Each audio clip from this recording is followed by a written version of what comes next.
Un saludo muy especial a todas las personas que se encuentran conectadas, que están en sintonía en este momento. Hoy tenemos nuestro cuarto programa de Encuentros de Vida y les traemos para hoy una súper invitada, Sue Taller. Es trabajadora de Planet Parenthood y ahora es miembro de la mesa directiva de 40 días por la vida, directora de alcance comunitario y desde Estados Unidos nos estará compartiendo su experiencia sobre los motivos que la impulsaron a renunciar a ser directora de un centro de abortos y cómo se dedica a liderar vigilias de oración de 40 días por la vida. Un testimonio impresionante que traemos para el día de hoy, que de seguro todos nos vamos a enganchar y vamos a conocer un poco más esta labor. Y bueno, estará también acompañándome el día de hoy Johanna Álvarez Botero, abogada de profesión, líder pro vida, voluntaria de 40 días por la vida en la ciudad de Bogotá, madre de 2 hijos y bueno, estará con nosotros ayudándonos en la traducción simultánea en tiempo real del inglés al español. Bienvenida Johanna, bienvenida Su. Muchas gracias por la invitación. A ti. Bueno, entonces quiero que comencemos a que Su nos comparta su experiencia de vida, su testimonio, a lo que se ha dedicado antes de llegar a ser la directora. Y bueno, adelante, Johanna. Hi, Sue. Welcome to this moment of 40 Days for Life. We want to know your testimony, your experience, and we want to know your work as the leader of outreach. Well, thank you for having me, and thank you to everyone for hopping on here.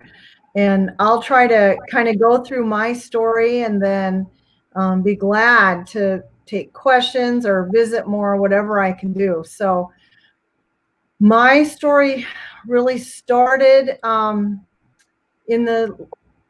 Excuse me. Gracias por invitarme, gracias por traerme aquí. Voy a ir por mi testimonio y luego estaré muy agradecida de contestar sus preguntas. So I started working at Planned Parenthood in the tiny town that I live in. And Storm Lake, Iowa is pretty much like right in the middle of the United States. Very small town. Yo empecé a trabajar en Planned Parenthood en mi pequeño pueblo, en un pueblo muy pequeño, Storm Lake, Iowa, que queda como en el oeste de los Estados Unidos. I thought that I was helping women. I didn't grow up in a home where we talked about abortion or life, and so I didn't really understand much about abortion. Comencé a trabajar pensando que le ayudaba a las mujeres, pero además crecí en una familia donde nadie me habló del aborto. No conocía ese tema. During the interview for my job, the boss, the regional director, asked me what I thought of the surgical services at Planned Parenthood, and I had no idea what she was talking about.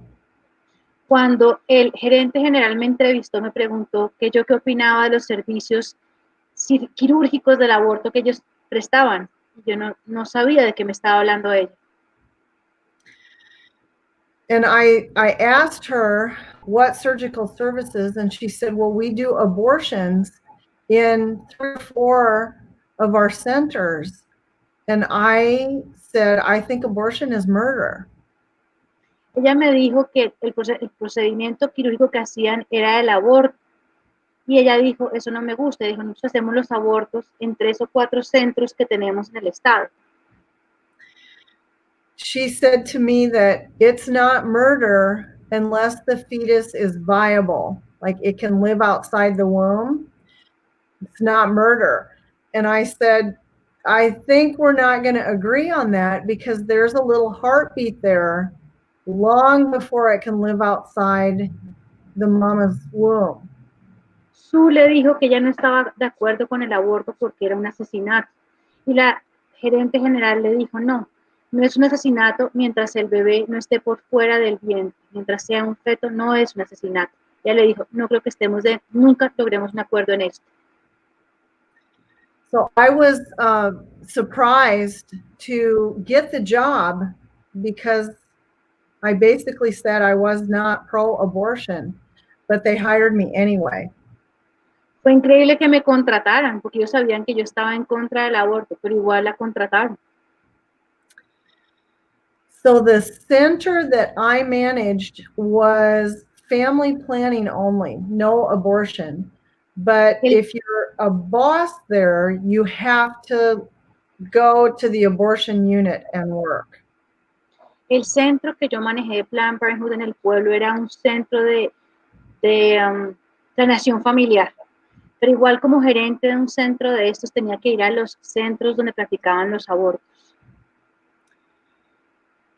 So probably within a month or two of starting, I had to spend a day in the abortion unit. And it was about 2.5 hours from my house. And so I drove there and watched a full day of abortions, about 35 to 40 babies that first day. Como al mes o a los 2 meses de haber empezado a trabajar, le tocó ir al centro de abortos, que le quedaba como a 2:30 o 3 horas manejando su carro, y ese día tuvo que ver entre 35 y 40 abortos muy duros. It was a very hard day. You see everything that happens, you hear it. You see the moms in the recovery room, and it was a very difficult day. But at least one of the abortions was a set of twins, and that was really hard for me. Fue un día muy duro, muy terrible, se oían a las mamás, se veían a los médicos, se escuchaba todo, se veía a las mujeres en la sala de recuperación, pero hubo un aborto que fue de mellizos, de gemelos, perdón. So they had 2 surgical rooms, and in the middle is the lab. And we called that the products of conception lab, the POC lab, or sometimes we would call it the pieces of children lab. Ok, ellos tenían 2 salas de cirugía y en el centro tenían un laboratorio, lo llamaban el centro de los productos del aborto o el lugar de los pedazos de los bebés abortados. The abortion typically takes 5 minutes. And they turn on this loud suction machine, and the baby is sucked from the mother's uterus into this big gallon jar. El aborto dura 5 minutos, se prende la máquina de la aspiradora, se oye el ruido y ese bebé pasa a un jarro de cristal destruido. And then that jar with the baby goes in this door from the surgical suite into the products of conception lab. And then we would go out of the surgical suite into the lab and get that jar. El bebé en ese frasco va a pasar por una puerta que va a pasar de la sala de cirugía a través al laboratorio donde están los pedazos de los bebés. Y ellos van a dar la vuelta y van a llegar a ese laboratorio a mirar las partes de ese bebé abortado. We'd take this jar and dump it into like a strainer or a colander. And then we had a big hose that we'd pull across and we'd rinse it and then put it in this little tiny glass bowl, just a little dish. Ellos sacarían al bebé sobre una material, lo lavarían, lo limpiarían y lo pondrían en algo más pequeño de vidrio, en un pequeño lugar. So with the baby in this little bowl, we'd bring this big light over and take like a tweezers, a little thing, and piece the baby back together to make sure that we got it all. Ok, en esta pequeña taza donde tenían al bebé, taza de cristal, tenían al bebé, le ponían una luz muy fuerte y con unas pequeñas pincitas iban a unir las partes del bebé para ver que estuviera todo el bebé ahí. So we were looking in this little bowl, and I asked why there were 3 arms, and they're little tiny, and they're bent at the elbow, and they're severed here, and there was 3. And she said, oh, it's twins. Here's another spine and another skull. And so we pieced back together 2 babies. Un día ella vio 3 brazos que venían desde la clavícula hasta la manita y preguntó por qué había 3. Le dijo la señora, es que esta vez tenemos gemelos. Acá hay otra columna, acá hay otros pulmones, venga, los ponemos en orden y ordenó los 2 cuerpitos. And of course, they would never tell the mother that she was pregnant with twins. They said it would just upset her. So the mom never knew that she had 2 babies. Ellos nunca le dirían a esa mujer, ni les van a decir que eran 2 bebés. La mamá nunca sabrá que tuvo 2 bebés. During my early years there, after an abortion, we would just take that little bowl and flush it down the toilet. It was a big square sink, and it was kind of like a toilet, and we dump the parts of the baby in there and then just flush it, and down it would go into the sewer system. En los primeros años de trabajo de ella en Planned Parenthood cogían esa pequeña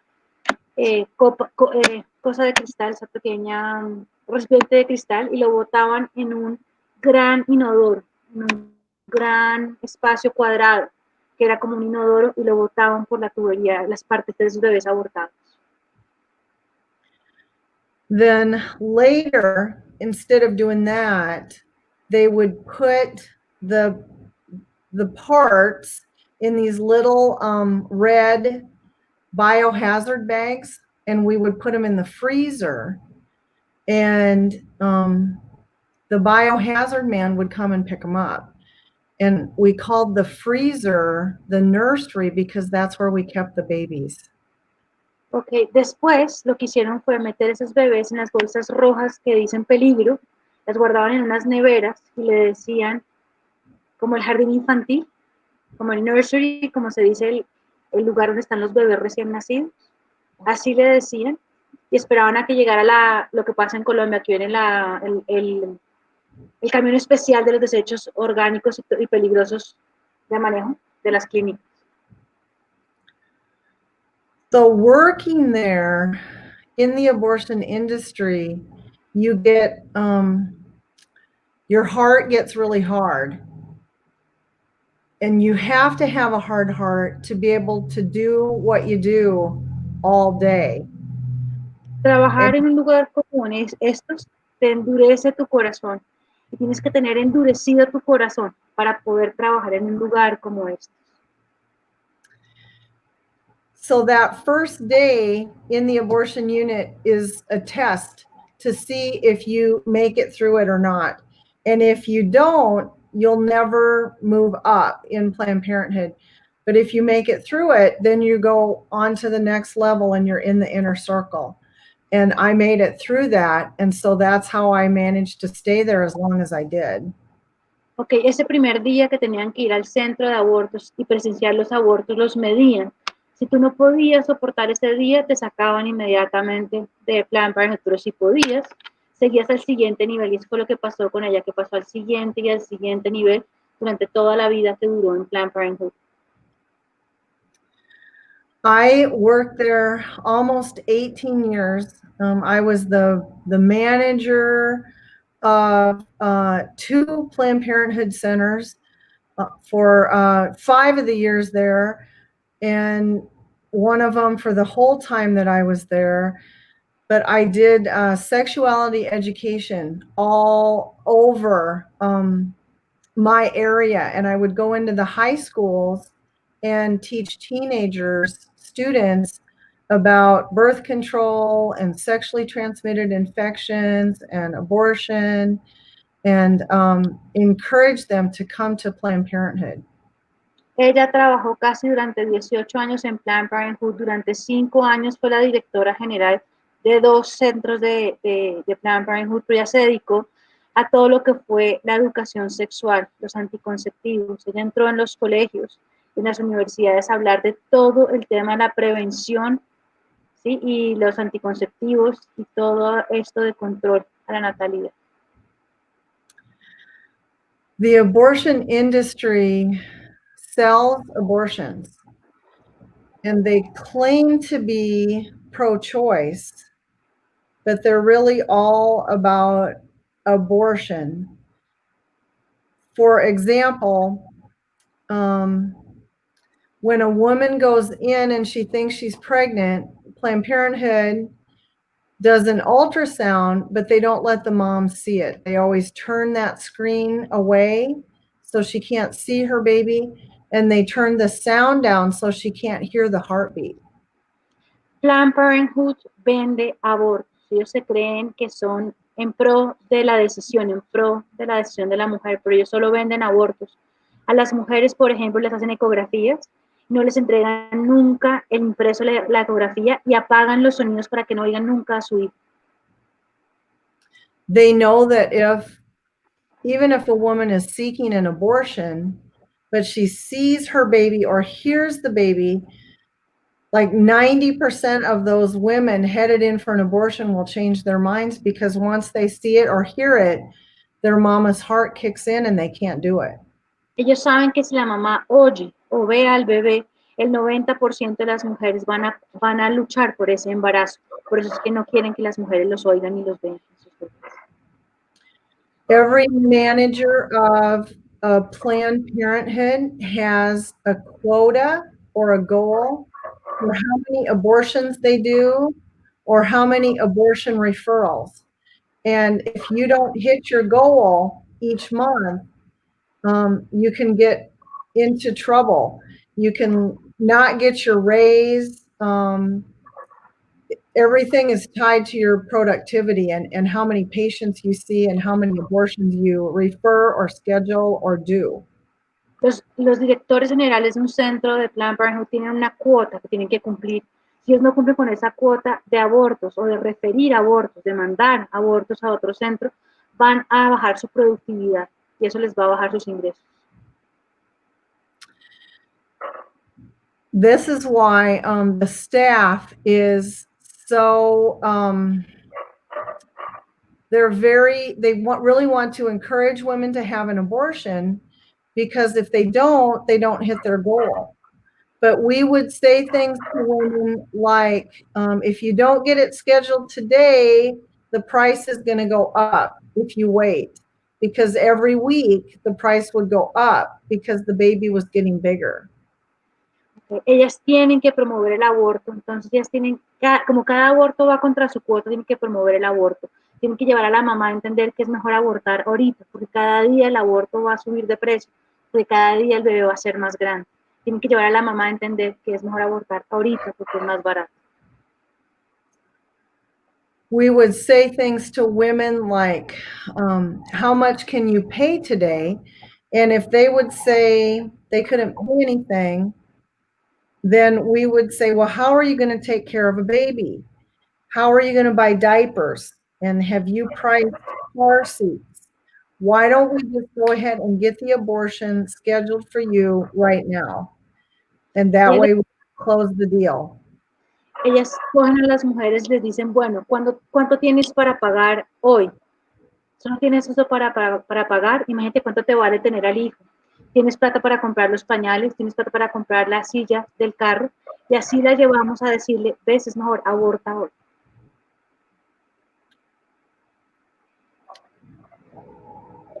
So, over the years that I worked there, Planned Parenthood became more aggressive with women in selling abortions, and that was hard for me to watch. I didn't like having a goal each month for how many abortions we did or referred. Planned Parenthood se volvió muy agresivo y quería abortos por todas partes. A ella no le gustaba tener una cuota por aborto, no quería que tener una cuota alta por aborto, yo no estaba de acuerdo con eso. When I first started working there, they said abortion should be safe, legal, and rare. And then over the years, they wanted abortion to be free, on demand, and without apology. So they really changed a lot. Al principio decían que querían el aborto seguro, legal y poco, que no fuera mucho. Pero al final dijeron, queremos el aborto sin límites, sin causales, simplemente por pedido. Y empezaron a ser muy agresivos para que el aborto fuera libre. Then in 2007, they started doing something called webcam abortion, which is a chemical abortion done with no doctor in the clinic. En el 2007 empezaron a hacer el aborto internet, ¿cómo se puede llamar esto? El aborto por medios digitales, donde no hay un médico atrás. Y esto es un aborto químico que empezó en el 2007. So instead of having our doctor travel to all the different abortion centers across Iowa, she would stay at her computer in her office. And whenever anybody, we had 17 centers all around Iowa. Whenever a woman came into one of the 17 centers, she could see them via a computer connection, and they counted that as a doctor visit. Ok, ellos tenían 17 centros de Planned Parenthood alrededor de Iowa. Entonces inventaron que la doctora abortista, en vez de ir a cada centro a hacer los abortos, ella se quedaba en la oficina central detrás de un computador recibiendo la consulta virtual de las personas que fueran a pedir un aborto. So they started doing that all across the state, and a lot of women had a lot of complications. And they would take pills at the clinic that would kill their baby, and then a day or two later at home, take the next set of pills.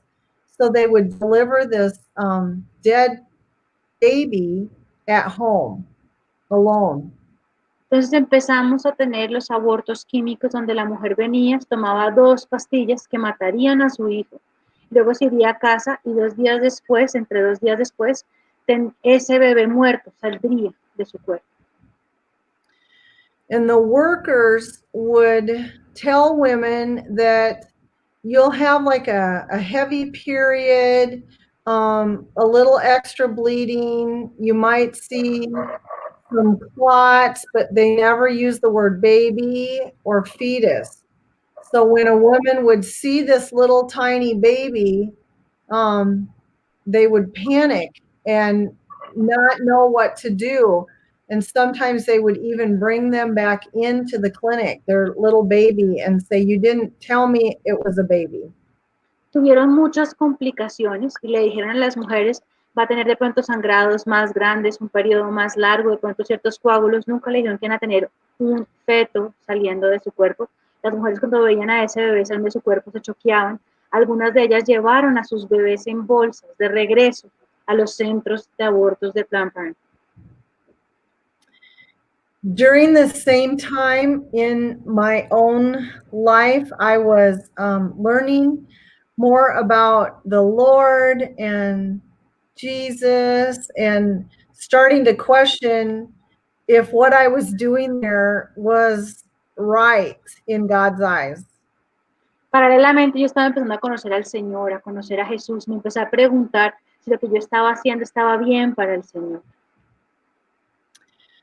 So between coming to know the Lord and the terrible things that were happening at Planned Parenthood, I was very conflicted, and my heart was not right, and I couldn't stay quiet anymore. Entre los abortos que yo estaba haciendo y entre el conocimiento que estaba teniendo de Dios en mi corazón, no podía estar en paz, había un conflicto en mi corazón. When I finally started having the courage to speak up and tell them really what I thought of webcam abortion, I got fired. Cuando tuve el valor de ir a hablar y decir a los que estaban haciendo estos abortos,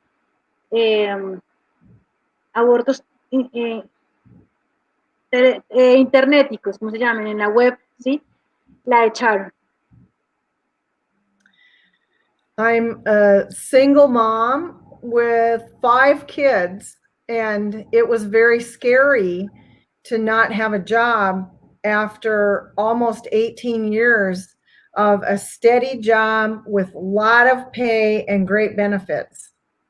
Soy una mamá soltera y en ese momento tenía 5 hijos y era difícil quedarme sin ese gran ingreso, sin esa estabilidad económica que tenía. I told God that if he would take care of my family and me, that I would promise to work hard.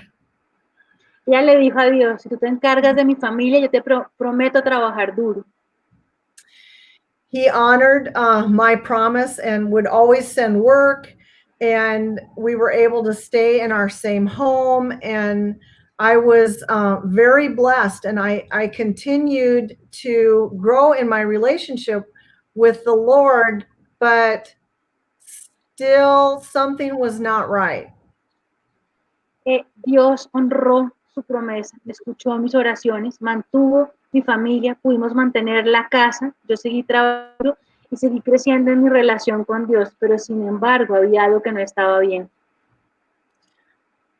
So when I got out, it was a relief to be away from the abortion industry, and I wanted to just have a normal job, like no abortion, just like be a secretary or something where I wasn't always getting in trouble for something or so much controversy in the abortion world. So I wanted just to be normal.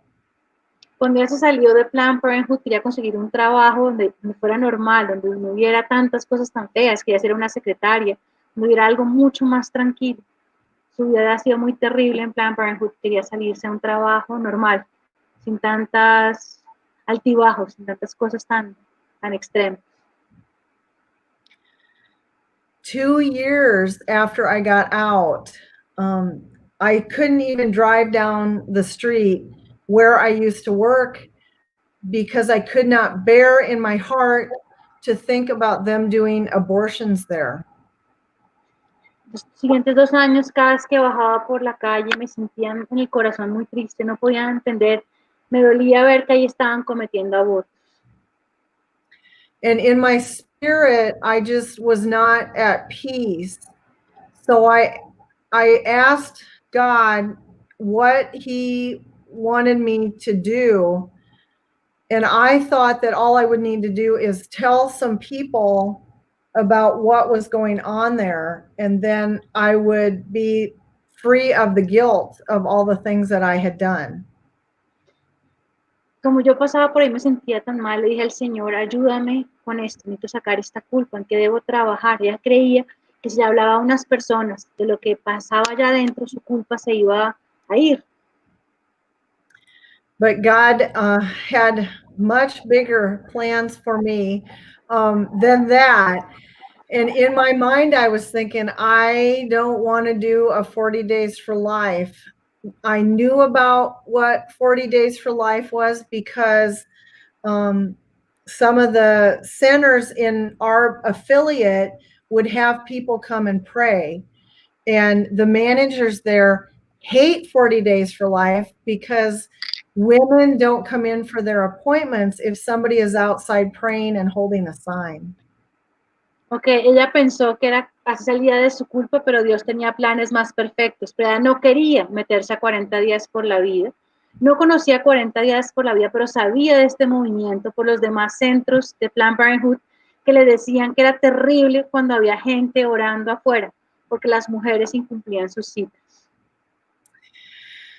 But leading a 40 days for life is exactly what he wanted me to do. And I was very scared and very resistant and did not want to do it. Pero Dios quería que me metiera 40 días por la vida, pero yo estaba muy asustada, me resistía mucho. But finally, I could not ignore him any longer because God is very persistent, and he's a little bit bossy and kind of pushy. And he really wanted me to lead this 40 days for life outside the place that I had worked. Ella no quería estar en 40 días por la vida, pero Dios es persistente, Dios es insistente, Dios es algo jefe. Y él quería que ella liderara 40 días por la vida en su pequeño pueblo, donde había trabajado en Planned Parenthood, enfrente de donde había trabajado. This was the fall of 2011, and I thought, I'll go to the website for 40 Days for Life and just look at it. And it was the very last day to sign up to lead the fall vigil. And so I quickly grabbed my credit card and paid the fee to register and hit the submit button. And then I had like a panic attack. Okay, ella dijo, ok, voy a liderar 40 días, se metió a la página de internet, era el último día de registro para la campaña de otoño del año 2011. Cogió su tarjeta de crédito, pagó y entró en un ataque de pánico. I was scared to meet my former coworkers because they thought I was crazy, loco. They thought I was crazy. And I did not want to have to face them. And Storm Lake is very small, and everyone there knows me. And I'd always been the abortion lady, and now here I was going to be in front of the abortion facility holding a sign. Ella tenía mucho miedo de encontrarse con los ex trabajadores y ex compañeros de Planned Parenthood. Iban a decir que ella se había vuelto loca. Ella vive en un pueblo muy chiquito que se llama Storm Lake en Iowa, y todo el mundo la conocía como la mujer de los abortos. Iban a decir, pero ¿cómo ahora esta mujer se vuelve provida? So I thought that we would pray for those 40 days, 15 hours a week. So we would pray Monday, Wednesday, and Friday from noon to 5, because I thought that was enough. It was more prayer than we'd ever had there before. Ella pensó que era los 40 días orando 15 horas a la semana, orando lunes, miércoles y viernes desde mediodía hasta las 5 de la tarde. Ella pensó que eso era lo suficiente. I had to call the 40 Days for Life number to get help to put the hours in the computer so people could sign up.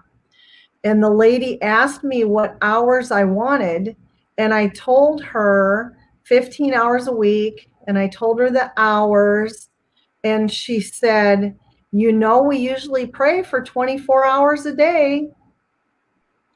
Ella llamó al teléfono 40 días por la vida para pedir ayuda para llenar las horas en la página que estaba llenando para registrarse. Entonces le dijo a la señora, ¿y cuántas horas va a tener? Y ella le contestó 15 horas. Y ella le dijo, nosotros tenemos usualmente 24, oramos usualmente 24 horas. And I said, we cannot pray 24 hours a day. We don't have that many people here. And I actually said to her, I was kind of sassy, a little bit, crabby at her. And I said, we have more pigs in Iowa than we have people. Porque ella le dijo, no tenemos tanta gente en este pueblo, ella fue un poquito no tan querida con la persona del teléfono de 40 días. Le dijo, mire, entienda, aquí tenemos más cerdos que personas, no hay tanta gente para cubrir 24 horas. But she was very nice and said, well, what about praying for 12 hours a day? And I said, that's 480 hours. There's no way that will ever work in Storm Lake. Ella le dije, la niña de 40 días fue muy querida y le dije, ¿por qué no oramos, no oran 12 horas al día? Eso sería mejor. Y ella le dijo, no, ella pensó y son 480 horas, es demasiado. No tenemos la gente en Storm Lake para llenar tantas horas de oración. And she said to me words that still inspire me today. She said, Sue, why would you limit God? You don't know what he's going to do in your little town. Esta mujer le dijo cosas muy inspiradoras que todavía la siguen inspirando. Ella le dijo, ¿por qué limitas a Dios? Deja que Dios obre. So I felt convicted again and said, okay, we'll put the hours in from 6 a.m. to 6 p.m., but inside my head, I'm thinking this is going to fail. Ella se sintió otra vez como contra la pared, llamada, dijo, ok, vamos a hacer 12 horas, de 6 de la mañana a 6 de la tarde, pero no sé cómo lo vamos a lograr. But God really honored our efforts. I had no idea what I was doing and floundered, and I would call people to try to get them to come down to pray, and they would say, I don't need to pray for a whole hour. I'll just pray while I drive by. Pero Dios es más grande, ella no sabía el plan que tenía Dios, sin embargo llamó personas, los invitó y mucha gente decía, yo no necesito ir a orar una hora, yo puedo orar manejando en mi carro. So I knew we had a lot of work to do, but we got started and people were signing up and showing up. And the very first day, I went down with my daughter, who was just 1, and I was too scared to get out of my car. Ella empezaron a abrir la campaña, la gente empezó a inscribirse, empezó a ir, y el primer día ella fue con su bebé que tenía 1 año, y cuando iba en el carro, le impresionó y le dio miedo bajarse del carro, de toda la gente que había. I tried to tell God that he hears our prayers no matter where we are. And it was cold, kind of chilly. And I said, Lord, I'll just pray from my car. But in my heart, he said, get out and don't be so afraid. Ella le dijo a Dios, yo sé que uno puede orar en cualquier parte, tú nos escuchas en todas partes, era un día frío, estaba muy lleno de viento.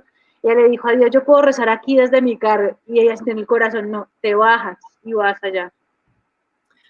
So I faced my former coworkers. We worked hard to fill those spots, and we got to the end of the 40 days, and we had somebody there praying every minute of the 480 hours. Durante esa campaña tuve que enfrentar a mis anteriores compañeros de trabajo. La gente se inscribió y finalmente durante las 480 horas siempre hubo una persona orando en ese punto de 40 días por la vida. And I was very surprised at what God did in the hearts of the people in my town. And in the beginning, they would pray in little separate groups, each church. But God brought them all together, and we would all pray together. And many friendships were started, many Bible studies. And out of that 40 days, we have a wonderful pro-life pregnancy center in Storm Lake now. Ella se queda sorprendida con lo que hizo Dios. Dios hizo muchas cosas en el corazón de la gente de su pueblo. En un comienzo rezaban las iglesias aparte, una iglesia aquí, la otra separadas, pero luego Dios las fue uniendo. Y a partir de esa unión se armaron grupos de Biblias, se armaron grupos de trabajo y hoy en día tienen un centro para la ayuda a la mujer en embarazo en crisis, lo tienen allá en el pueblo donde ella vive. So we got to day 40 and I thought, I'm done. I've completed what God asked me to do. I'm out of the abortion industry. I led the 40 days for life, and now I can just have a normal life and be done. But then 2 months after we got done, the Planned Parenthood that I worked at closed. Ella pensó que se han acabado los 40 días, dijo, perfecto, ya no soy abortista, ahora soy pro vida, ya Listo, se acabó. Pero a los 2 meses de haberse acabado la campaña de 40 días por la vida, el centro de abortos cerró en su pueblo. And while I still worked there in 2008, I signed a lease for 15 years. So the building would be Planned Parenthood's through the end of 2023. So when they closed, I just could not believe that God did that miracle for us. Planned Parenthood había tomado una hipoteca, un crédito hipotecario durante 15 años que estaban hasta el 2023, lo tomó en el 2008. Y ella dijo, pero ¿cómo van a cerrar el centro de abortos para pagar? Van a quedar sin pagar. It was the first of 21 Planned Parenthood abortion facilities in Iowa to close. We had 29 at one time, which is more per capita than any state in America. Fue el primero de 21 centros de abortos en cerrarse, pero en el estado de Iowa tienen 29, llegaron a tener 29 centros abortivos. And I went from being too afraid to get out of my car to pray to losing all the fear. And God really led me to go to each of the Planned Parenthoods and stand alone and pray and try to reach out to all of my former coworkers. And I would always make sure that the managers could see me standing there praying, because I wanted them to know that they could get out of the abortion industry too. Dios la llevó a ella desde el miedo dentro del carro a afuera, la llevó a irse a cada centro abortivo de Iowa, a pararse a orar enfrente, haciéndose ver por los gerentes generales de cada centro y por los trabajadores para mostrarles que valía la pena y se podía salir de esa industria.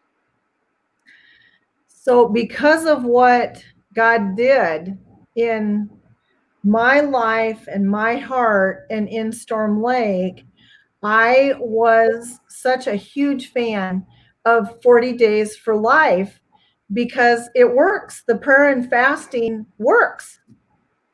Ella, al ver lo que 40 días había hecho en ella, en su corazón, en su pueblo, se volvió una fan de 40 días por la vida porque se dio cuenta que el ayuno y la oración generan resultados increíbles. Ella es una fan de 40 días por la vida. I would have 40 Days for Life leaders call me and say, how did you get it to close? Because I've prayed in front of the same abortion facility for 10 or 20 or 30 years, and I'm not sure if my prayers matter because it never closes. Muchos líderes de otras campañas la llamaron a decirle, por favor, ¿cómo hizo usted para que cerraran ese centro abortivo? Yo llevo 30 años rezando y nada que cierran el mío. I tell them, and I want to tell all of you, that every prayer matters, and there's no such thing as a little prayer. And when you go out and pray and hold your rosary or your Bible or your sign, it's a message to those moms, a message of hope. Ella nos quiere decir que toda oración importa, no importa que sea pequeña, todas las oraciones importan. Y es muy importante pararse ahí con la Biblia, con el rosario, con el letrero, porque es una señal de esperanza para esa mujer que va a entrar a ese centro. Often women will say, I don't want to have an abortion, but God is going to have to send a sign if he doesn't want me to do it. And they'll get down to the abortion facility and there's somebody there praying and they think that is the sign and they don't go in. Muchas mujeres dicen, yo no quiero abortar, pero Señor, dame tú la señal. Y cuando van bajando hacia el centro abortivo y ven a alguien rezando, ellas entienden que es la señal que Dios les manda para no abortar a ese bebé. I am right now in North Dakota, and that is very close to Canada, and it's very cold here. And I've been out on the sidewalk praying the past couple days, and sometimes people are angry and they'll yell, sometimes they honk and they give 2 thumbs up, but it's important for everyone to know that no matter the response, they're planting a good seed. Okay, ella está en este momento en el Dakota del Norte, cerca de Canadá, está muy frío. Los días pasados se ha parado en la acera a orar. Ha visto gente que le grita, que le insulta, que le pita, pero ha visto gente que sube los dedos aprobando. Pero lo único cierto es que hay que entender que se están sembrando semillas. The Lord used many different people to get me out of the abortion industry. And that's how I know that when you're out there praying, the people going by, they might be angry, but you're still planting a good seed. And the women going in to get an abortion, they see you. And if they go through with the abortion, you're the first face they see when they come back out. And the workers need to know that there are people who love them and care, because there's that horrible hardness of heart that they have. Ella dice que ella sabe que hubo muchas personas que intentaron sacarla a ella de la industria del aborto. Ella sabe que las mujeres necesitan ver a estas personas que están ahí orando, así pasen gritando, así pasen insultando, están sembrando semillas. La mujer que va a abortar le queda esa señal, y cuando ya sale del aborto, lo primero que ve a estas personas de 40 días por la vida. God uses our prayers in ways we can't imagine. So I think despite all the stuff in the world, the fear and the virus, we have to just do our very best and then leave the results to God.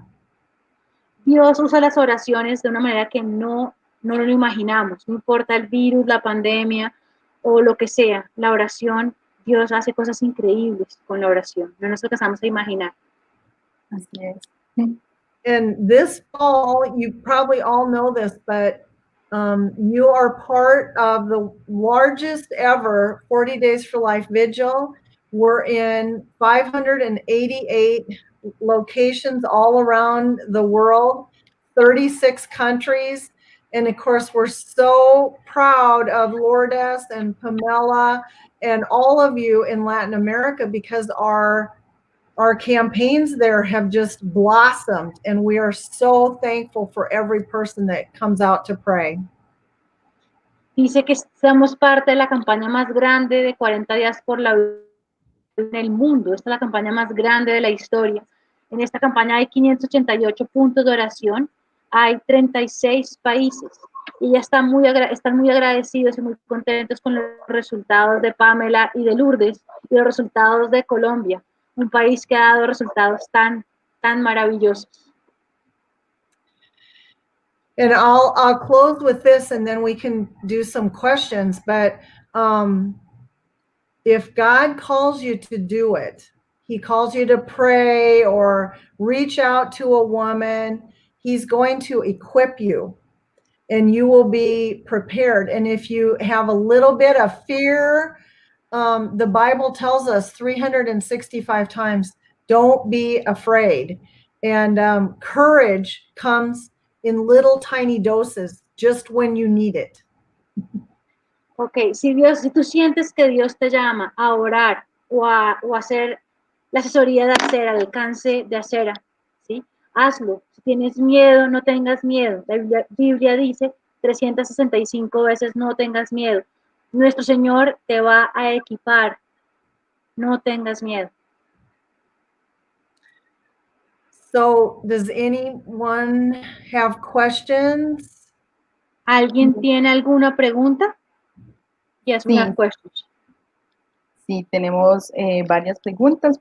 Antes que nada, antes de pasar a la parte de las preguntas, quiero saludar a todas las personas que se encuentran conectadas, que han reportado su sintonía desde Argentina, Honduras, en Tenjo, en Bogotá, en diferentes partes de Colombia, fuera del país, que están diciendo aquí estamos presentes valorando la dignidad de la vida, siendo la voz de los que no tienen voz. Bueno, aquí vamos para las preguntas, por favor, para que tú, Johanna, nos puedas colaborar. Dame un segundo. Okay, she's telling me people abroad are seeing this program. People from Argentina, Honduras, Tenjo, and there's a lot of people saying we are here defending these babies unborn. Amen.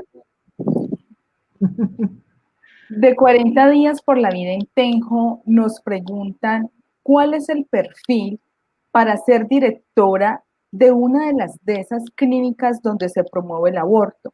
¿Debe tener algún conocimiento médico o legal del tema?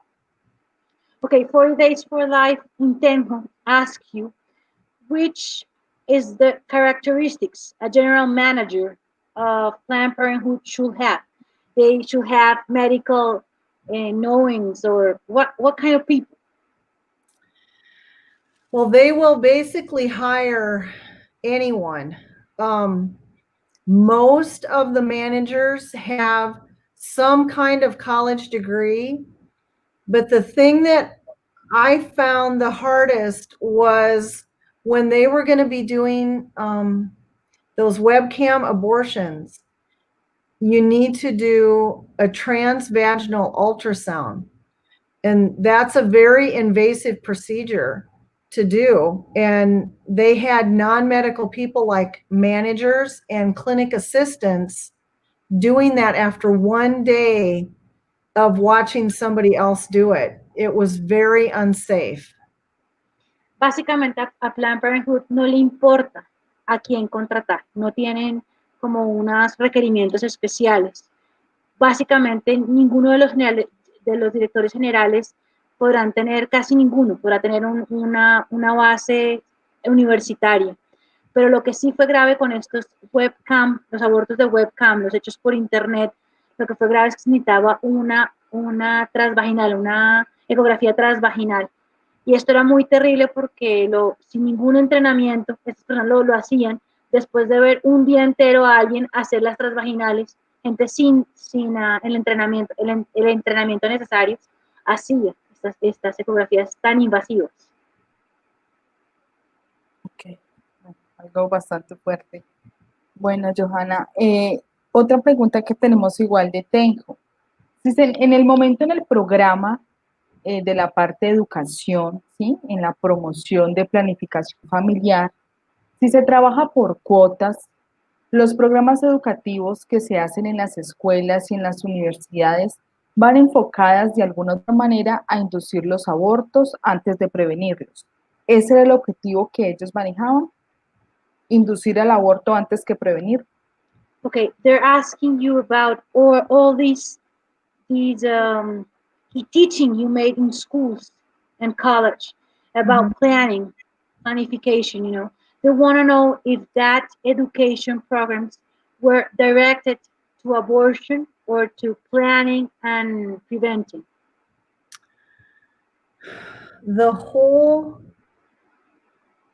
foundation of the abortion industry is abortion. So when I went to a school, I would tell a teenager, like, you may not be sexually active yet, but when you are, Planned Parenthood is here.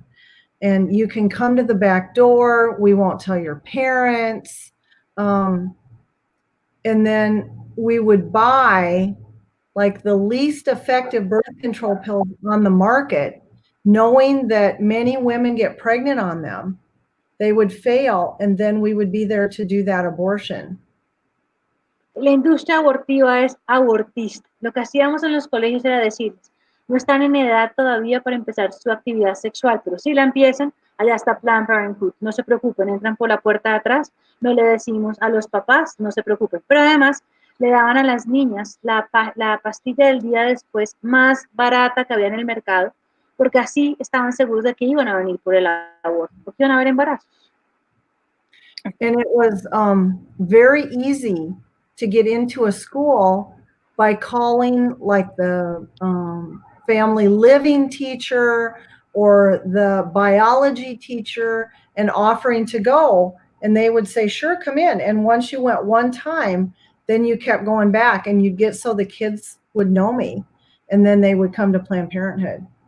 Era muy fácil entrar a los colegios, bastaba llamar a una profesora o a la profesora de biología y ya teníamos la entrada al colegio. Una vez entrábamos al colegio era facilísimo seguir yendo. Ok. Una pregunta. Si una mujer aborta en su casa y si llega a tener una complicación en ese proceso doméstico, ¿ustedes cómo apoyaban a ese tipo de mujer que, digamos, tenía alguna complicación al practicarse el aborto en su casa de manera pues, farmacéutica? Okay, in these webcam abortions, if the lady had any problem, will you help them? The girl can go to your place and receive help? We weren't there very often. And if she had trouble, anytime that we weren't open, she had to go to the emergency room. And then she would get a bill from the emergency room. And that happened often because they were home alone, a lot of heavy bleeding. And we would give them an 800 number to call, but we would just say, well, if you're bleeding heavily, you need to go to the emergency room. And so they would often end up, going, and it's very scary for them and a big bill. And sometimes they had to have a surgical abortion because it wasn't done, and it's all bad.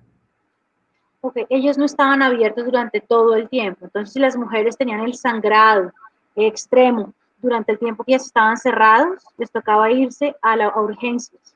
Pero el problema es que ellos no ayudaban, no tenían cómo manejar esta clase de eventos. Entonces, daban un número 1-800 para que llamaran. Para las mujeres les daba mucho miedo ir a urgencias. ¿Por qué? Porque les podía salir un pago muy grande, una cuota muy grande de copago, lo que fuera muy grande.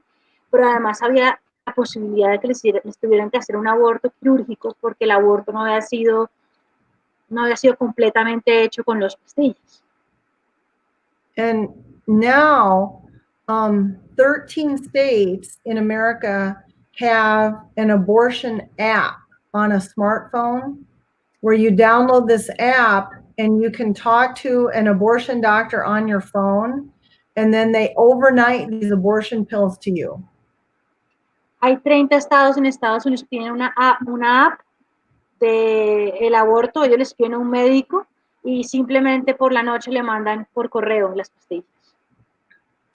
And the Food and Drug Administration in the U.S. approved webcam abortion through day 49, but we started doing them through day 63, and then we went to day 70, and now it's day 77. So that means, the baby gets bigger, and there's a lot more complications. La FDA, que es como el Ministerio de Protección de Verificación de Drogas, autorizó el aborto por webcam, y autorizó para un bebé de 49 días de gestación. Pero se empezaron a usar para bebés de 63, luego para bebés de 70 días, y hoy en día están en 77 días, bebés mucho más grandes. Pero la droga se aprobó para 49 días. Las drogas para abortar, el Citotex y el otro. Ok. Nos gustaría que nos compartiera a todas las personas qué es lo más gratificante que le ha traído a su vida el servicio para Dios en 40 días por la vida. Okay, we want you to tell us which has been the greatest thing you have received from the Lord for working here in 40 Days for Life.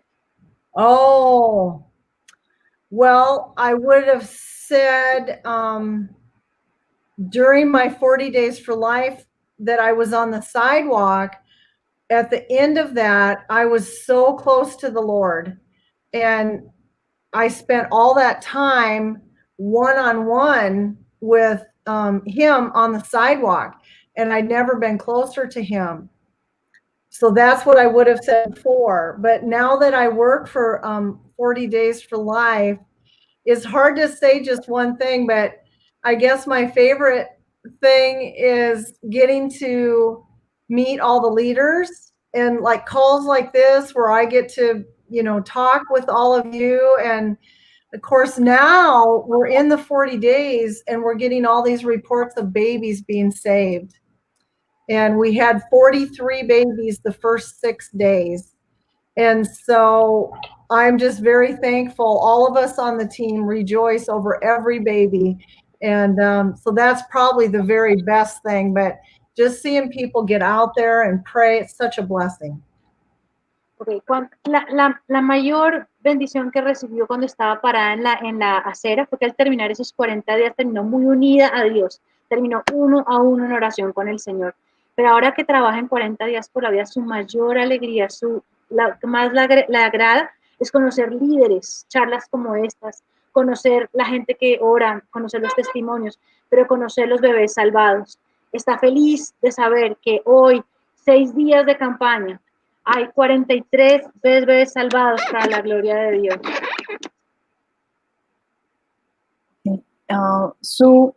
¿Cómo ejerce el ecumenismo en las relaciones públicas con otros credos religiosos en Cristo para cautivar voluntarios para la campaña? Okay, how do you manage ecumenism, yes, in your campaign to get together those two churches and obtain good results? I ask you that because in Colombia, the two churches are very divided. Yes. Yeah. Yes. That happens almost everywhere. And we would have, one church at this corner praying this way, and then another church here with 2 or 3 people, and then we'd have another church over here. And they're all calling me saying, I can't pray with them because that's not how I pray. And so I don't really have an answer, except I took it to the Lord and I just asked him to help us come together. And we did decide that everybody should still pray their own way, but that we would try to read the scriptures together.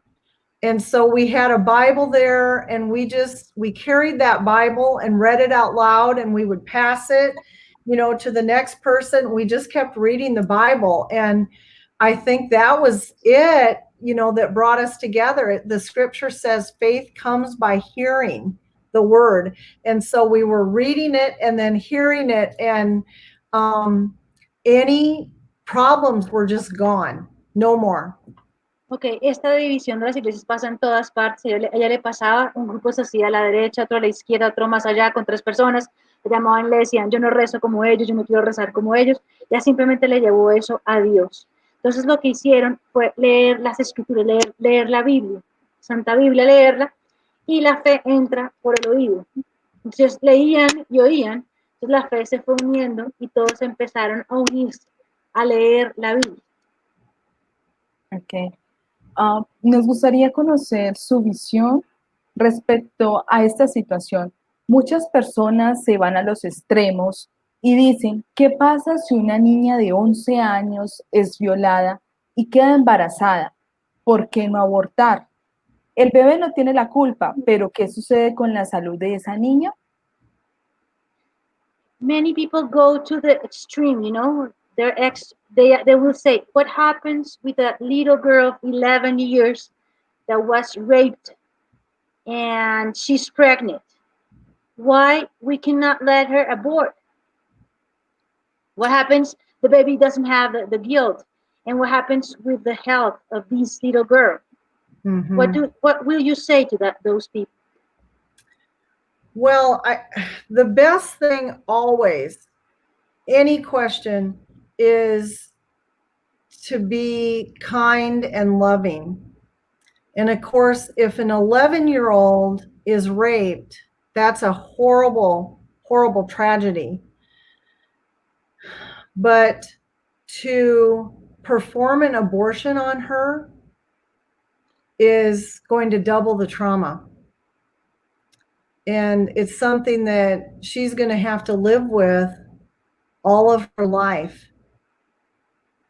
And it's not an easy choice, but I always believe that life is the right choice, no matter the circumstances of how the baby was conceived. Because it's not the baby's fault, that the father of the baby was a rapist. Ok.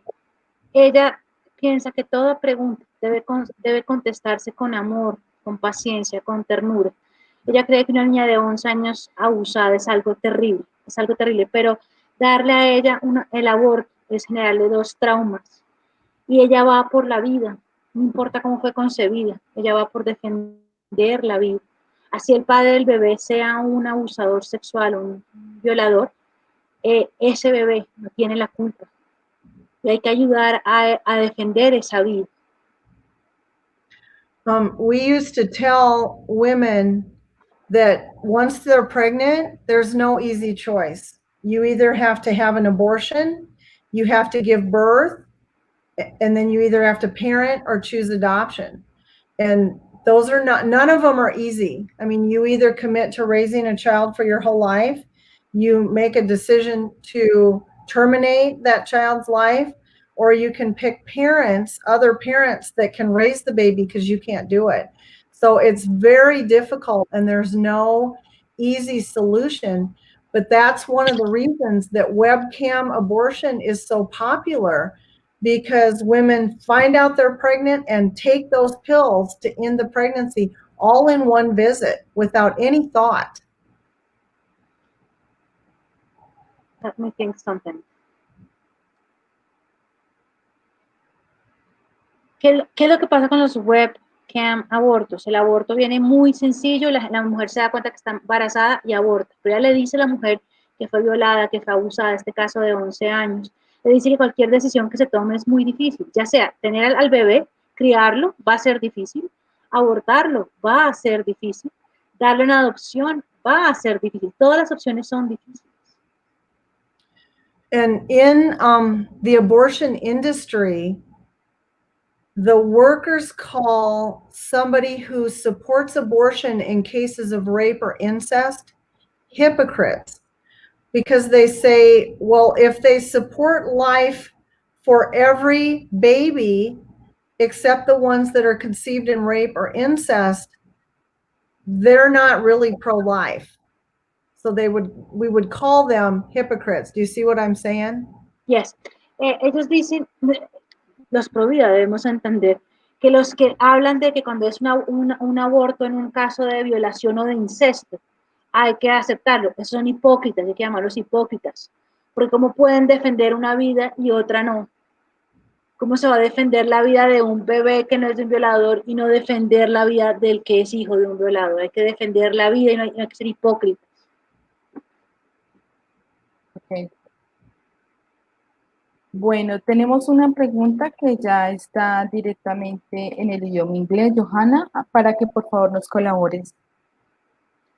Okay, it's a question in English. What do you recommend the most to prevent the advance of the culture of the death in our country? It's really sad to see young women demanding the right to get rid of the babies. Let me translate in Spanish. Sorry, excuse me. ¿Tú qué nos recomendarías para prevenir el avance de la cultura de la muerte en nuestro país? Es muy triste ver a mujeres jóvenes luchando por el derecho a deshacerse de sus hijos. That culture of death is everywhere. We see it in the riots, the civil unrest that's happening in America now, and there's no respect for life. And in the US, since Roe v. Wade, we've murdered 62 million babies. And how do we turn the culture back towards life?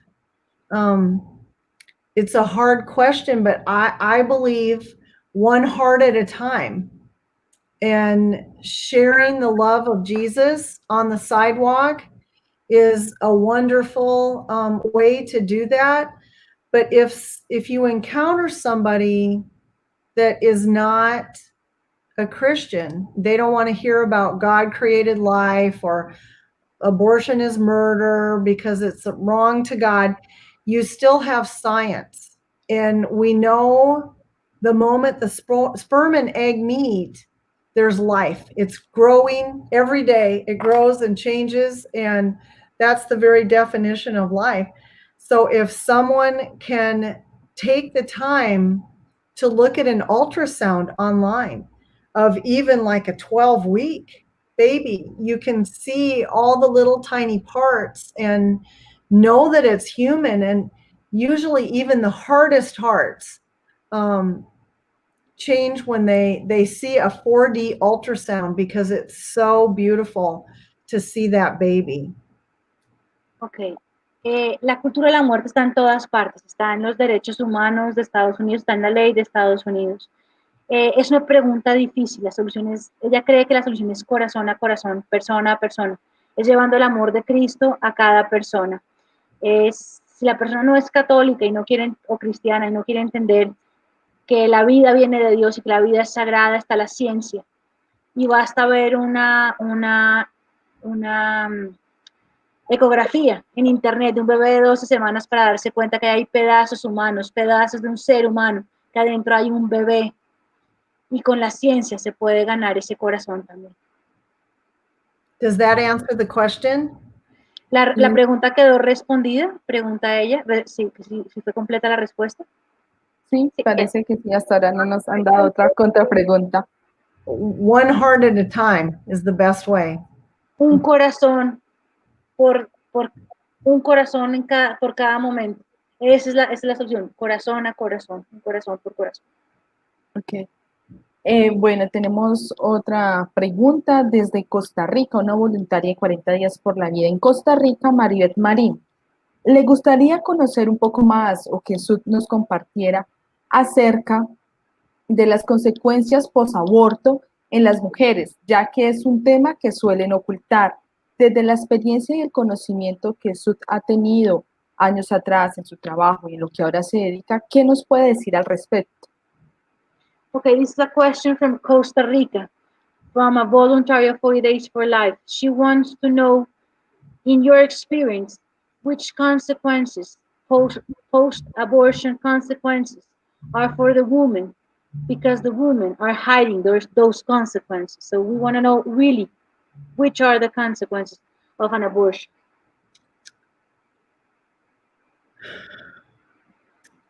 Well, it's different for everyone, but the U.S. has a crazy movement called Shout Your Abortion. And it's for women to say, I had an abortion and I'm glad I did. But most women suffer every day because of the abortion. And sometimes when I speak, women will come up to me crying and say, I had an abortion 35 years ago and I have never told a soul. And so they haven't even started on the healing process. And that sin, that bad choice that they made, is just like eating them alive inside. And so until they share it and tell someone, they can't really start healing. So I think the big secret to getting on the path is sharing it. And that's why, as an abortion worker, I healed because I shared the stories, of what I did. And there's so much more, of course, than what I shared tonight, the bad things I did and the poor choices. But I mean, God is so good and he can forgive. I mean, he forgave me. And I had a hand in murdering thousands of babies, and he forgave me. And so forgiveness can come, but I think the hardest thing is if they keep it in the dark, they don't tell anybody, because you can't start healing until you do that. And a lot of women find healing on the sidewalk praying. That's where they first are drawn, and they pray and tell God, what they've done, and they're sorry, and then that starts the process of healing. Ella dice que no todas las personas sufren igual. En Estados Unidos hay un movimiento que dice, grita tu aborto. Las mujeres gritan, aborté y no me pasó nada. Pero ella sabe que las mujeres sufren con el aborto.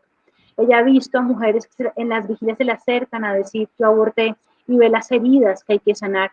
Ella dice un mensaje muy bonito. Ella metió su mano en muchísimos abortos, en cientos de abortos. Pero si Dios la perdonó a ella, va a perdonar a cualquiera. Dios ama al pecador. Como lo dice en la Biblia, él ama al pecador. Pero ella ha visto que mucha gente se sana en la acera, porque cuando no hablamos y callamos, ese secreto nos va comiendo. Las mujeres tienen que empezar a hablar. Cuando la mujer habla y cuenta su testimonio, empieza la sanación. Ella se sanó cuando empezó a hablar. Y ahí es donde la mujer empieza a buscar la sanación de esa herida tan dura, tan fuerte, de ese pecado tan fuerte. Pero repite, Dios lo perdona todo. Gracias. Bueno, tenemos ya dos últimas preguntas. Nos gustaría que nos compartiera cómo debe ser el perfil de alguien que se desempeña en el área de alcance comunitario en la campaña, que es el cargo que ella tiene actualmente. ¿Qué perfil debe cumplir? Okay, they want to know how a person that is going to work in outreach, what kind of person should we be? The most important thing is to just love the Lord with all your heart. Because if you can do that, if you love God, then that just radiates out of you, and people see that and they want to talk to you. Even if they're mad, they still want to come and talk to you. And sometimes I'll wear like a 40 Days for Life shirt to the airport, and it makes people mad, but they'll come up to me to yell at me, and I love to just smile and let them yell. And then I might ask them, so where do you stand on abortion, and how long do you think it's okay to abort a baby, like up to birth or up to 20 weeks? And if we can find some kind of common ground, then I feel like I'm planting that good seed. And if I can get one idea in their head, like say a baby has a heartbeat at day 20, maybe they don't know that, but they will leave and look that up on their phone. And then that's working on their, on their minds. And that is the way that we change the culture, really, is one little act of love at a time, basically. And of course, people yell and they're mad, and we've had all the stuff here, and they swear at us, but we just return love. And not that we're doormats, we don't want to get hit or hurt in any way, but we just smile and talk to them about life and Jesus, if they'll listen to us. And it's such a blessing to see that seed go in and know that God is going to water it and it's going to grow later. And we probably won't see that, but God has got it. He's going to take care of it. No hay un perfil único para hacer consejería de hacer. Básicamente se requiere amar al Señor. Y cuando uno ama al Señor, esa luz se va a irradiar, ¿sí? Y va a acoger a esa mujer con ese amor, va a llevar ese amor a esas personas. Ella, por ejemplo, se lleva su camiseta de 40 días al aeropuerto, oye gritos, oye insultos. Ella lo que hace es sonreír y ser querida y trata de hablar. Y trata de llevar a la persona a hablar. Y le pregunta, ¿tú eres en qué parte estás parado frente al aborto? ¿Cuándo crees que hay un bebé? ¿Cuándo crees que hay vida? Y así lleva a la gente a entender y a un punto central. Ella se siente feliz, por ejemplo, si la persona logra creer y entender que a los 20 días el corazón del bebé late. Ella sabe que ha sembrado una semilla y que esa persona va a ir al celular a buscar y que ahí se abrirá una puerta. Ella sabe que se siembra una semilla y que el Señor la riegará, le echará agua y que los frutos serán del Señor. Básicamente, aquí la respuesta es amar al Señor lo suficiente para irradiar su amor a los demás. Gracias, Su, una pregunta. Después de tu experiencia, ¿qué palabra les puedes decir a los trabajadores de la industria del aborto en Latinoamérica si en estos momentos alguno te escuchara? So, according to your experience, which work will you say to a worker of these abortion centers here in Latin America? I think the best thing that you can do is build a relationship with them. And it's an investment of time. But if they see you out there often, they know you. And they'll probably give you a nickname. It might not be a nice nickname, but they know that you're there. They know that you smile and you pray because they see you praying. And if they know that you're praying for them, that is a way to start to bridge that gap. And they might say they don't like it. They might say bad things to you. But again, you are making a difference because they see you. So the best way to connect with them is time and investment in, like, can you find out their name? Can you say, I've been praying for you today? Having a sign that says here to help, I care, all of those are ways to tell the women and the workers that you really are a good person. Ok, eso es para ayudar a un trabajador de un centro abortivo, es un tiempo, es una inversión, es algo de tiempo y de inversión. Él sabe que tú estás orando, esa persona te ve orando, busca el nombre de esa persona, salúdalo, dile, estamos orando por ti, aquí estamos, con avisos, si necesitas ayuda, ven, aquí estamos por ti, cualquier cosa que necesites. Y esa persona puede que nos odie, nos grite, nos insulte, puede que nos ponga apodos horribles, porque seguramente van a ser horribles, pero ¿qué importa? Se está formando, haciendo un puente que pronto cerrará ese camino que ha sido separado, ¿no? Es un tiempo de inversión, invertir en tiempo, seguir, estar presente, que esa persona sienta que estamos ahí por ellos, que estamos orando por ellos, que nos pueden buscar, que podemos ayudarlos. No somos sus enemigos. Ok, muchas gracias, Su. También nos gustaría que nos compartieras cuál ha sido lo más difícil en el ejercicio de su labor. Okay, we want to know what has been the hardest thing in your work, the hardest one. When I was in the abortion industry or now? ¿Cuando estaban 40 días o cuando estaban en el aborto, en el centro de aborto? Bueno, actualmente, pero si se siente bien en compartirnos cuando estaba en el centro de aborto, pues también sería muy interesante conocerlo. If you feel okay, you can tell us from the two sides. Okay. Well, I think the hardest thing about being in the abortion industry is like knowing that what I was doing was wrong.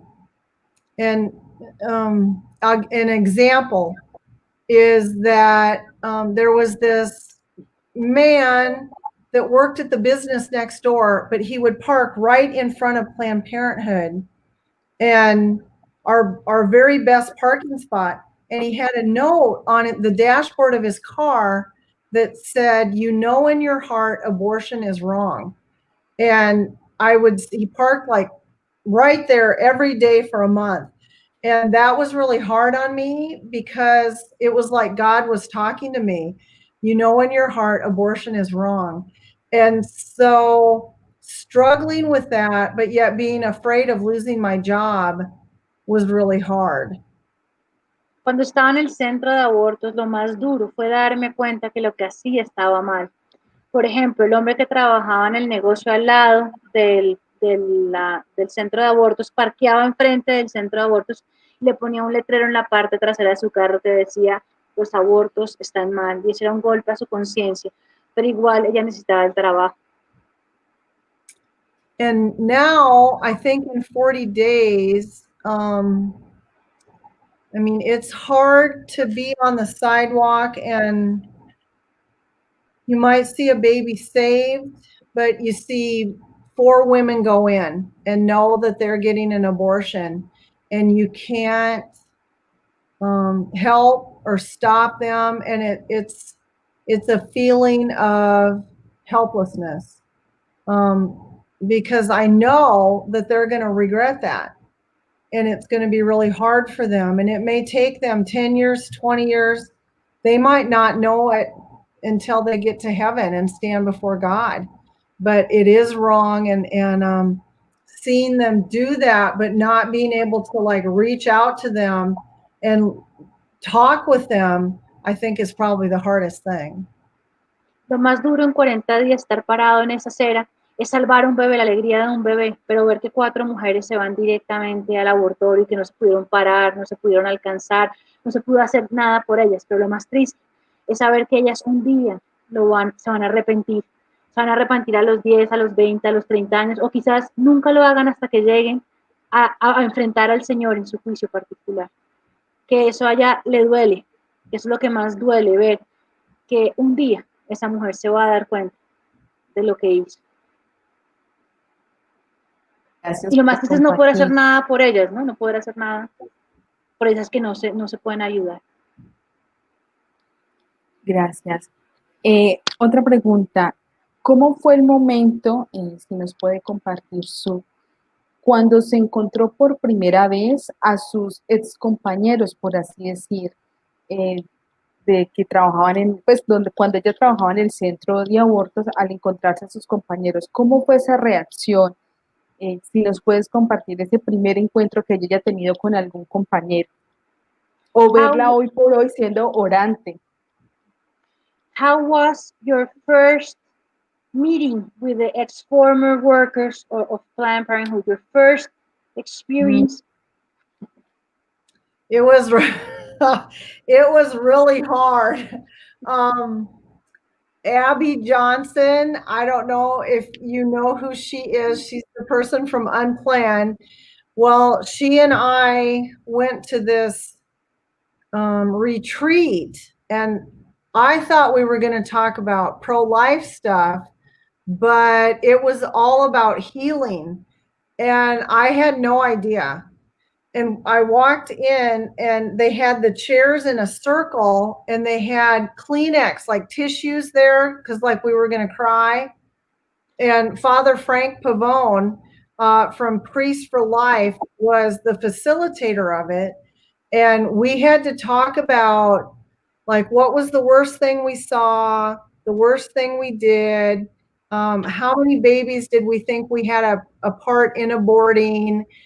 And if I could have found the road, I was somewhere in the middle of Texas and I didn't know where I was. They picked me up at the airport and I was like in the middle of all these cactuses. I could not find the airport, but I probably would have left because it was hard. But I learned that when you're with people that have done the same thing that you've done, you can speak freely. And like that comment about the nursery, we called the freezer the nursery. Sometimes if I share that, people start crying or they look at me kind of differently, like, how could you be such a horrible person? But when you're with former abortion workers, they've done all the bad stuff that I did. And so nothing really shocks them. So that's probably, it's the same reason that like going to a post-abortion retreat helps women that have had abortions start healing. It's the same thing because you're with people that have done the same really bad stuff that you've done. And that's a way to start healing, as I said, is to be able to talk about it. Ella dice que el primer día que vio a sus ex compañeros fue muy duro. Pero, por ejemplo, con Abby Johnson, que todos la conocemos por la película de Unplanned, ellas dos se fueron a un retiro que hacía el padre Pavón de Padres por la Vida y estaban sentados en un círculo y cuando ella entró al círculo vio que había muchísimos Kleenex. Ella pensaba que venían a hablar de su experiencia pro vida. No, ellas venían a sanar las heridas del aborto.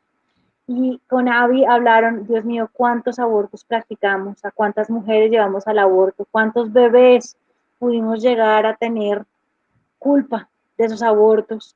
Y cuando ella dice, cuando uno habla con gente que ha cometido lo terrible que uno cometió, es más fácil hablar.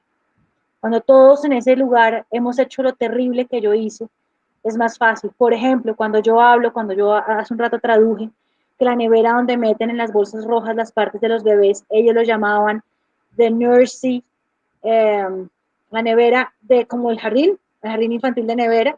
Y ella dice, yo no puedo contar esto a cualquier persona porque cualquier persona me dice, ¿qué es esto? Y llora. Pero solo la gente que hemos hecho lo que yo hice podemos hablar así. Y solo con la gente que hicimos esto podemos entender lo que hicimos y es más fácil.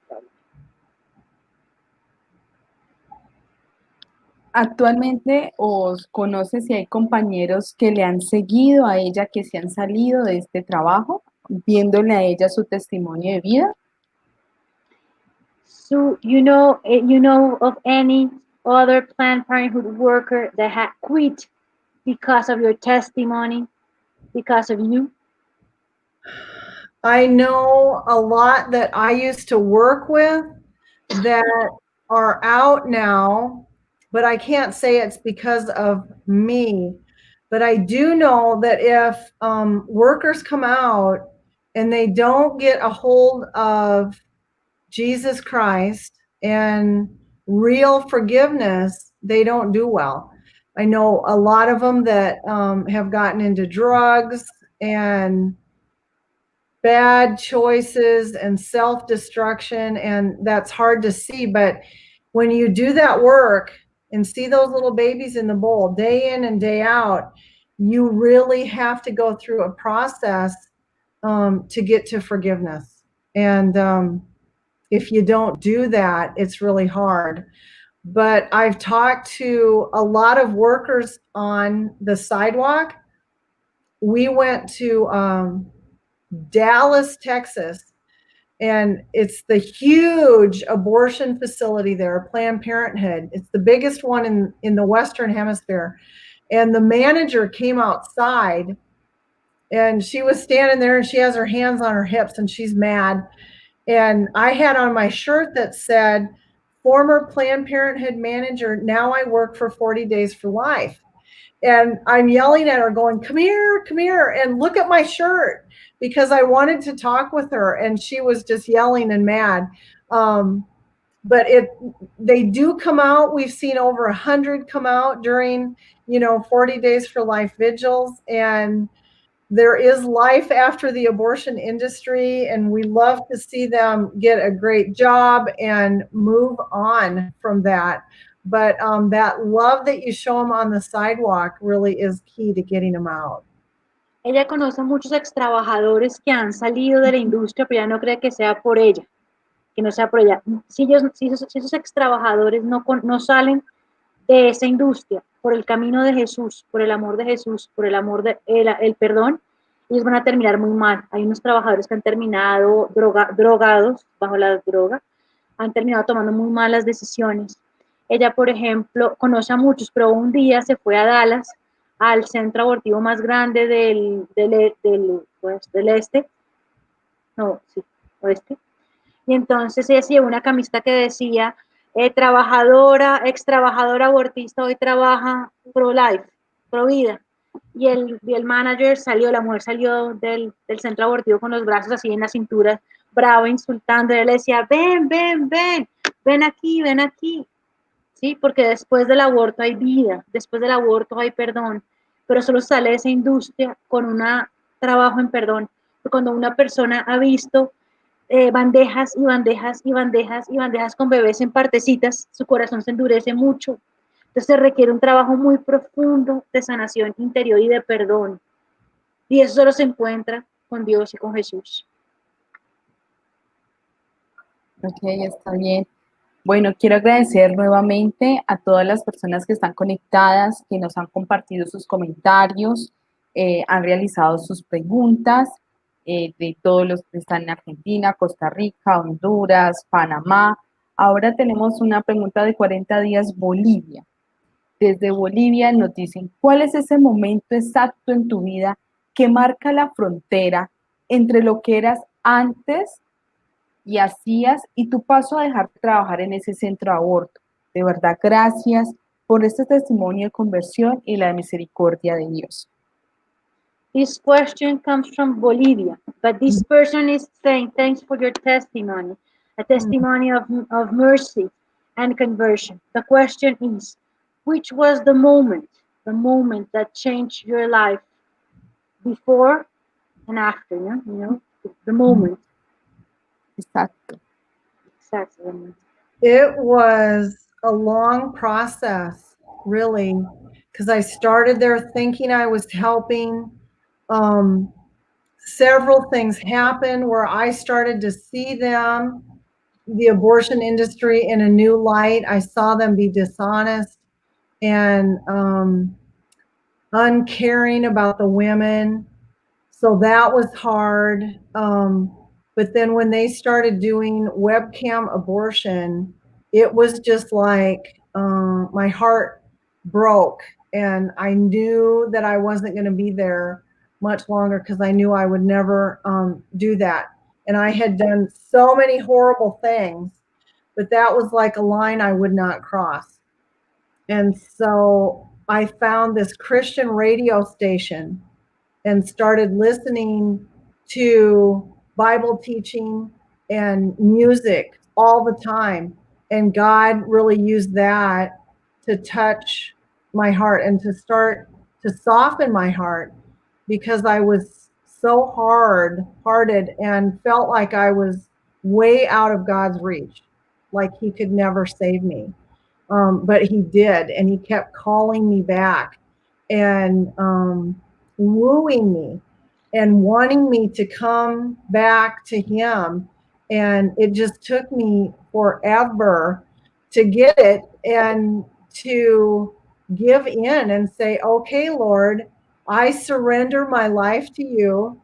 And once I did that, it was like, I better hang on because he's going to make me do all this stuff that I'm not really comfortable doing. But I mean, if somebody would have told me 5 years ago that I would be speaking with all of you all over, I would have said, there's no way. But here I am. And so God can use you where you are and use your amazing story to touch others. Always. It doesn't have to be my story. You don't have to think, well, I don't have anything as cool as that. Everyone has a story, and he will use you to share that. And you may never see how he works in somebody else's heart because of you, but I know that he will take your story and your boldness in sharing it and change lives and hearts. Ella dice que no fue un momento, fue un tiempo, fue una línea de tiempo. Primero ella empezó a trabajar y creía que ayudaba a las mujeres. Luego se empezó a dar cuenta que la industria abortiva era hipócrita, era mala, no le preocupaban las mujeres. Pero luego vinieron los webcam abortions y ella dijo, esto sí yo no lo voy a hacer, no lo voy a hacer.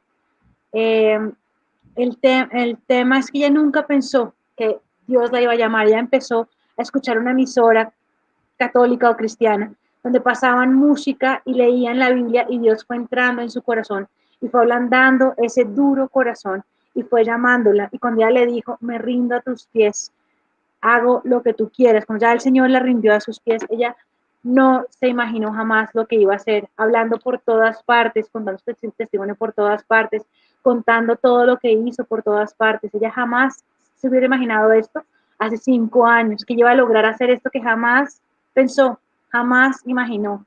Pero crean que cuando uno tiene un testimonio hay que contarlo, y no es que el testimonio de ella sea el único testimonio o la maravilla de testimonio. Todos tenemos una historia.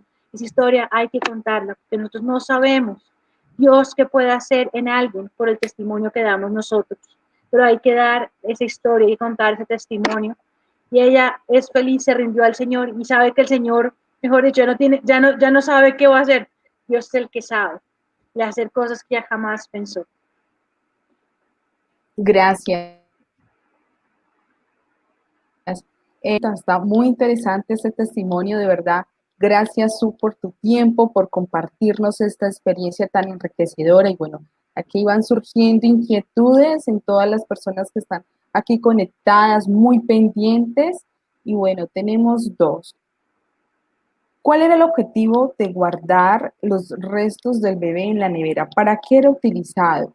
Nos hacen esta pregunta desde Panamá. Marta Aurora. In Panama, they're asking, what was the purpose of keeping the baby's parts in the freezer?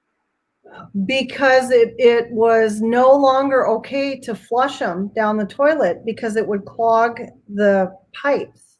So we would save them until the biohazard truck would pick them up and then incinerate them. Como ya no estaba bien echarlos en el inodoro porque iban a tapar los tubos, la tubería, tenían que congelar los pedazos de los bebés para guardarlos mientras viene el camión de los residuos peligrosos y recoge. Oh, algo bastante triste. Bueno, tenemos otra pregunta desde Guatemala. Saludos a Su de parte de Vanilia Gutiérrez. Su pregunta es, ¿cuántas mujeres mueren? Y si es cierto que les hacen firmar un consentimiento de sentimiento de responsabilidad a fin de que en caso dado que ellas fallezcan, ellos no tengan que ver ni enfrentar futuras demandas.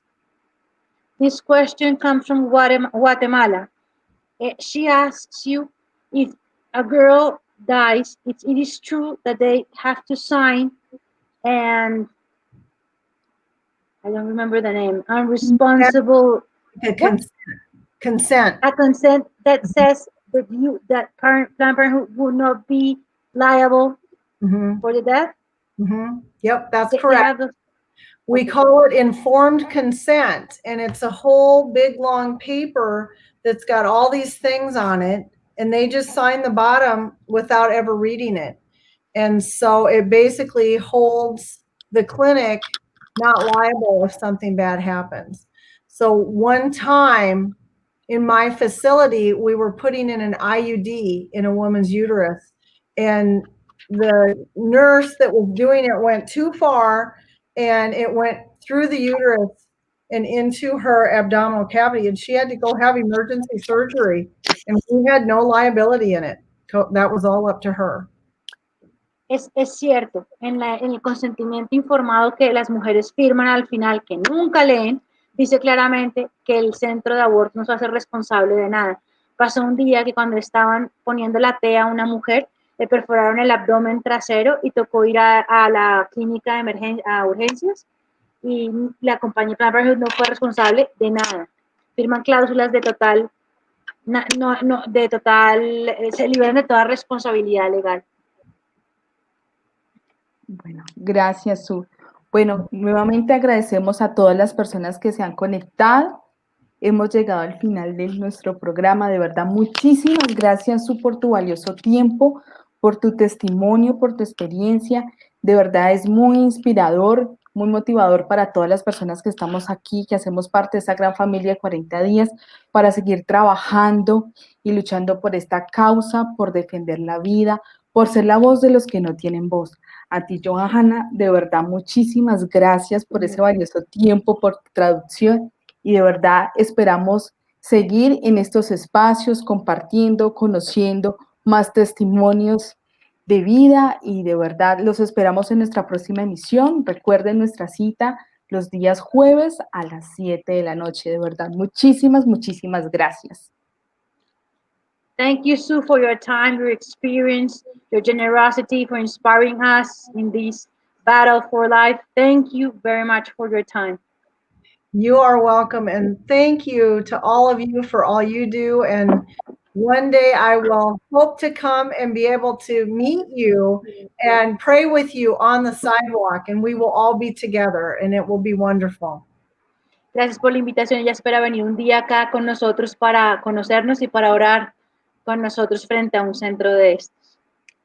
Así sea, de verdad. Muchas gracias a todos. Hasta una próxima emisión. Gracias. Gracias. Bye.